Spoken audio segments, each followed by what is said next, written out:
যারা স্বামীকে নিয়ে কুধারণা করে, হয়তো আমার স্বামী পরক্রিয়াতে পড়ে গেছে, কারোর সাথে লাইন আছে, বাড়িতে আসে না ঠিক সময়, কথা বেশি বলে না, ফোন দিলে রিসিভ করে না, খেতে দিলে ভালোভাবে খাবার খায় না, কথায় কথায় রাগ করে।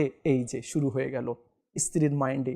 আর শয়তান আসেও কানের মধ্যে ফুসফুস করে তাকে ধোকার মধ্যে ফেলে দেয়। এখন সে মাকে গিয়ে বলে, বাবাকে গিয়ে বলে, আমি সংসার করব না, দেখো সে কেমন করছে। আরে ভাই, এটা কি কথা হলো? স্বামীকে তো জিজ্ঞেস করো কথা কেন বলছো না। হয়তো সে টেনশনে আছে, হয়তো চাকরি চলে যাওয়ার তার ভয় রয়েছে, বা হয়তো তার কোনো অসুখ হয়েছে, রোগ হয়েছে, বা অন্য কোনো টেনশনে রয়েছে, অথবা সে স্ত্রীকে নিয়ে টেনশন করছে কি আমি তার চাহিদা পূরণ করতে পারছি না, তাকে স্বর্ণ রূপা অলংকার ক্রয় করে দিতে পারছি না, হয়তো এগুলো টেনশন করছে, হয়তো বা ছেলেদেরকে নিয়ে টেনশন করছে তাদের ভবিষ্যৎ কি হবে। কিন্তু স্ত্রী সব উল্টো চিন্তা ভাবনা। এ তো গেল স্ত্রীর কথা। এখন স্বামীর কথা।